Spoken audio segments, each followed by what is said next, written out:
Now that we've learned all about mental ray materials, we can start looking at photometric lighting. Here's a scene of an interior that uses photometric lighting. And I've got a rendered image here. Let me pull that up on the screen here for you. These images do take a while to render. This one took about 3 minutes to render on a fairly fast machine. You'll see it's pretty small image size and it took quite a while, so be prepared for that. In these exercises, at this stage, I don't want to use the version here that has all the materials because that's going to take a lot longer to render. So as you'll see, I'm going to open up another version of this scene that just has a blank white material, and we'll start from there. But I just wanted to show this to you to give you a little bit of a taste of the power of photometrics. So what are photometrics? Well, as the name implies, it's photo meaning light and metrics meaning measurement. So photometrics are a way of measuring light sources in the real world. Generally speaking, when working with interior lighting, we'll work with a unit of measure called lumens because that's what light bulbs and fixtures are rated at, are lumens.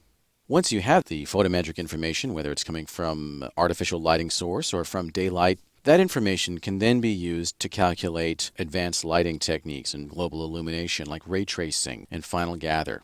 This is an actually physically accurate simulation. And because of that, we can precisely represent what a particular scene would look like given a certain lighting scheme. So this is very valuable to architects and interior designers so they can visualize exactly what it's going to look like, on a certain day, at a certain latitude, at a certain time.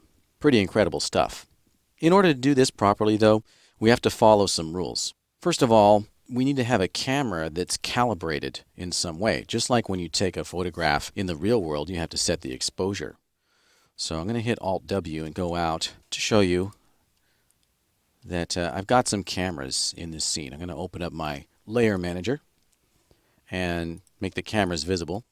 So you can see I've got several cameras viewing the scene from different angles. So that's sort of a prerequisite here. We got to have a camera and we have to apply some kind of exposure control to the camera or to the scene. So that way we'll bring this very large range of possible brightnesses that we find in the real world down to a narrower range that we can represent on a screen like a TV or a computer monitor. So that's called exposure control. Another thing that we have to do is make sure that everything in the scene is modeled to accurate real-world scale, because photometrics assume and depend upon the fact that everything in our scene is modeled to real-world scale. And so I've set my scene up to feet and inches, and I've modeled all these objects to the size that they would really be in the real world. So that's critical and it's not optional. So I can't stress that enough of how important it is. We'll talk a little bit more about that in a moment. One last thing to mention about photometrics is that it's a starting point. Once again, we can cheat. We can push our rendering towards different contrasts, or we can cheat the color in ways that we could not really do very well in the real world. It's kind of akin to, if you took a photograph of a real scene, you might bring it into Photoshop and adjust it so that it would print out well or display well on a TV screen or what have you. So the same sort of principles apply here in 3D. We can adjust our rendering to get quote-unquote physically accurate results, or we can adjust it to get more impressionistic results that satisfy some sort of artistic criteria.